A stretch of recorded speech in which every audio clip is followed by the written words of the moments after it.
ईरानी मिसाइलों ने वस्ती इजराइल में तबाही मचा दी है। जी हां, ये अहम खबर आपको दे रहे हैं। इमारतों को शदीद नुकसान पहुंचा है। पूरी तफसील इस वीडियो के जरिए आप हासिल कीजिए कि इस वक्त ईरान की तरफ से क्लस्टर बम बरसाए जा रहे हैं इसराइल पर। जराए ने मंगल के रोज इत्तला दी है कि मुख्तलिफ इलाकों में क्लस्टर बमों और मिसाइलों के गिरने के नतीजे में वस्ती काबिज इसराइल में इमारतों को शदीद नुकसान पहुंचा रहे हैं। जराए के मुताबिक 5 क्लस्टर बम वस्ती इलाकों में गिरे, जिससे बड़े पैमाने पर नुकसान हुआ है, जबकि तेल अवीव समेत वसी मकबूजा इलाकों में धमाकों की लर्ज़खेज़ आवाज़ों के साथ ही खतरे के सायरन बजने लग उठे। जैसा कि आप जानते हैं कि इस वक्त तेल अवीव और दिगर शहरों में इसी तरीके की सायरन की आवाज़ बढ़ रहे हैं और लगातार न्यूज़ 18 उर्दू आपको इस हवाले से अपडेट्स भी दे रहा है। यहाँ तक कि हम मस्जिद अक्सा के करीब पहुँच चुके हैं, वहाँ से अपडेट आपको फराहम कर रहे हैं। जो रिपोर्ट आई है उसमें बताया गया है कि उसी इलाके में मौजूद 2 मिसाइल्स भी गिरे हैं, जबकि काबिज रियासत के अखबार ने तस्दीक की है कि एक ईरानी क्लस्टर मिसाइल ने कई मकामात पर तबाही मचाई है।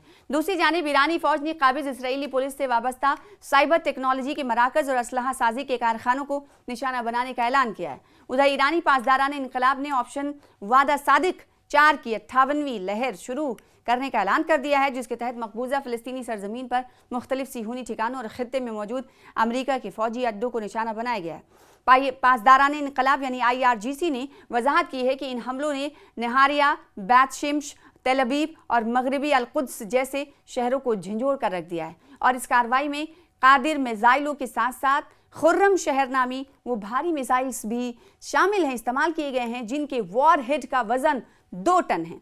वाज़ेह है कि गुज़िश्ता 28 फरवरी से गासिब सिहूनी रियासत और अमेरिका ईरान के खिलाफ मुसलसल जारियत और सफ़ाकियत का इर्तिकाब कर रहे हैं, जिसके नतीजे में अब तक सैकड़ों अफराद शहीद हो चुके हैं, जिनमें अली ख़ामनेई भी शामिल है। तेहरान इन मजालिम के जवाब में काबिज इसराइल की जानिब मिसाइलों और खुदकुश ड्रोन तैयारों से मुसलसल जवाबी हमले कर रहा है और अमरीकी मरकज़ बराए इंसदाद दहशतगर्दी के डायरेक्टर ने आपको बताया कि मंगल के रोज़ अपने ओहदे से इस्तीफ़ा दे दिया। क्या कहते हुए इस्तीफ़ा दिया, कौन हैं जिन्होंने इस्तीफ़ा दिया, जिस पर डोनाल्ड ट्रंप का भी बयान सामने आया है। डायरेक्टर जोसेफ केंट ने सोशल मीडिया प्लेटफॉर्म पर एक्स पर अपने इस्तीफे से मुतालिक एक पोस्ट में लिखा कि उनका ये इस्तीफा ईरान में लड़ी जाने वाली जंग के खिलाफ है।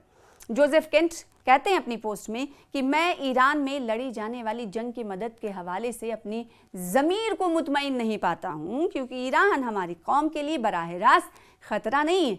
ये भी वाज़ेह हो चुका है कि ईरान के खिलाफ ये जंग इसराइल के दबाव में आकर शुरू की गई है। यानी अमेरिका का एक अफसर ही ये कह रहा है कि इस ईरान के खिलाफ जो इस वक्त जंग अमेरिका ने छेड़ी है वो इसराइल के कहने पर छेड़ी है और ये हम एक्सेप्ट नहीं कर सकते और हमारा ज़मीर गवाही नहीं देता, इसलिए मैं इस्तीफ़ा देता हूँ।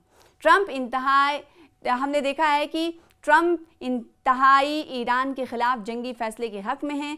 अमरीकी आवाम में काफ़ी शकूक व शुबहात पाए जाते हैं, मगर इस तरह का रद्द-ए-अमल इस्तीफ़े की सूरत में ये पहला इस दौरान सामने आया। ताहम व्हाइट हाउस ने इस बारे में फौरी तौर पर कोई रद्द-ए-अमल जाहिर नहीं किया है। हालांकि व्हाइट हाउस की तरफ से भी इस हवाले से रद्द-ए-अमल का इजहार कर दिया गया है।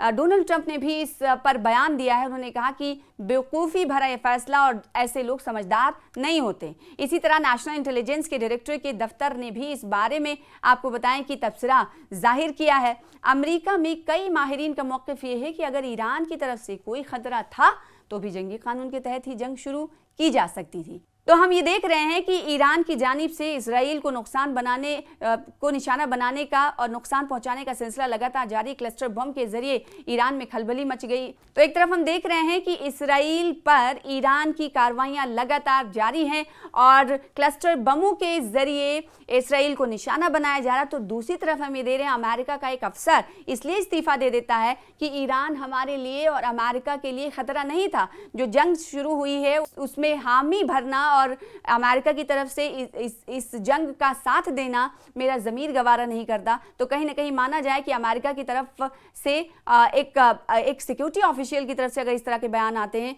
तो ये अंदाज़ा लगाना मुश्किल नहीं होगा कि अमेरिका इस वक्त वाकई, जो इस सिक्योरिटी अफसर केंट की तरफ से कहा गया है कि इजराइल के कहने पर इस वक्त अमेरिका कर रहा है कि जंग छेड़ दो। तो जंग छेड़ी गई है लेकिन हमारा ज़मीर नहीं गवारा कर रहा। और दूसरी तरफ हम देख रहे हैं कि ईरान में इस वक्त लगातार खलबली मची हुई है, एक के बाद एक नेता की शहादत हो रही है जिससे लोगों में गम और गुस्सा पाया जा रहा है। तो दूसरी तरफ ईरान इसका बदला लेने की कार्रवाई भी लगातार जारी रखे हुए और इसीलिए क्लस्टर बम से लगातार इसराइल पर हमला किया गया है।